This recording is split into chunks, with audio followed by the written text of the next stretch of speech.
नमस्कार, सचता रियलिटी में आप सबका स्वागत है। मैं हूं अर्जिन अहमद आपके साथ। आइए बढ़ते हैं आज की टॉप 10 हेडलाइंस की ओर। असम में राभा हाजोंग साहित्य परिषद के चुनाव में भारतीय जनता पार्टी राभा हाजोंग जोथा मंच गठबंधन ने 36 में से 33 सीट पर जीत हासिल कर सत्ता बरकरार रखी है। मुख्यमंत्री ने कहा है कि कुल 188 सीट में से राष्ट्रीय जनतांत्रिक गठबंधन ने 191 पर जीत दर्ज की है। ये नतीजे बोरो, राभा, तिवा, देवरी, कार्बी और दिमासा के मूल समुदायों का प्रतिनिधित्व करता है। असम के मुख्यमंत्री ने रतन टाटा के नाम पर जागीरोड सिटी का नाम रखने का किया ऐलान। कहा, आज हमने जागीरोड स्थित इलेक्ट्रॉनिक सिटी का नाम रतन टाटा इलेक्ट्रॉनिक सिटी रखने का निर्णय लिया है। असम सरकार की ओर से इलेक्ट्रॉनिक सिटी का नाम रतन टाटा के नाम पर रखने का निर्णय भारत के औद्योगिक और तकनीकी विकास के उनके योगदान के प्रति श्रद्धांजलि होगा। असम प्रदेश कांग्रेस ने शनिवार को असम के ऑपरेटिव एक्सिस बैंक में कथित वित्तीय अनियमितता के खिलाफ विरोध मार्च निकाला।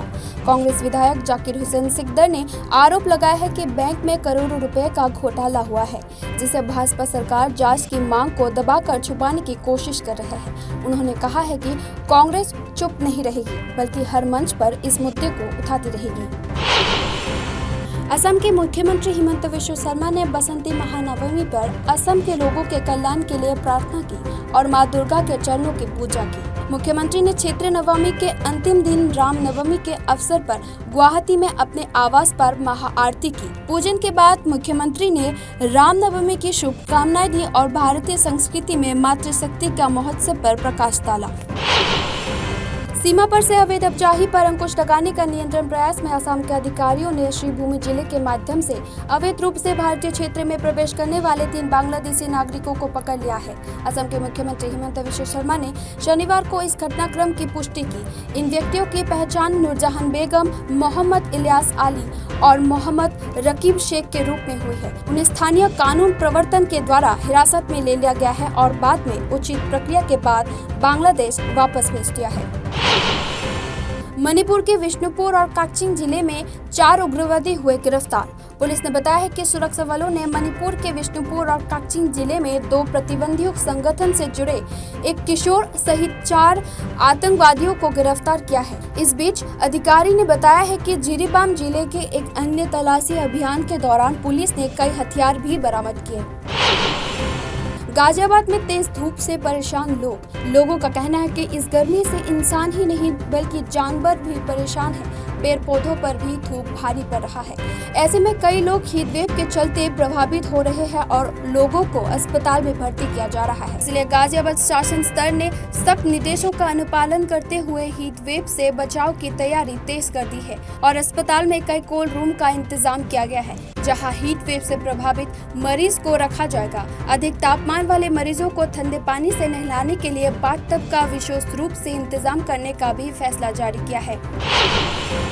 टेलीविजन के हिट शो सीआईडी में 27 साल से एसीपी प्रद्युम्न का किरदार निभाने वाले शिवाजी सतम की शो में हत्या कर दी गई है।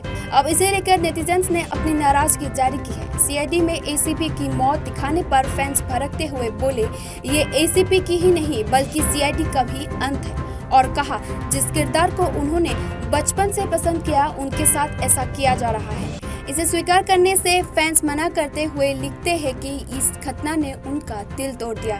इसके अलावा अन्य यूजर ने भी शो के प्रति अपनी नाराजगी जाहिर करते हुए मेकर्स को सीआईडी बंद करने को बोला।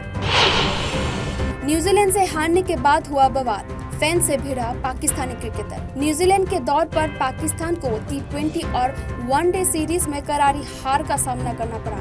हार के बाद पाकिस्तानी क्रिकेटर खुशदिल शाह अपना आपा खो गए थे। सोशल मीडिया पर एक वीडियो वायरल हो रहा है जिसमें कुछ फैंस पाकिस्तान टीम पर कमेंट करते हुए नजर आते हैं। फैंस की बातों पर खुशदिल अचानक भड़क उठे और वो उनकी तरफ गुस्से से दौड़ पड़े। खुशदिल को सुरक्षा कर्मियों ने मैदान के बाहर जाने से रोका और वही फैंस को मैदान से हटाया गया।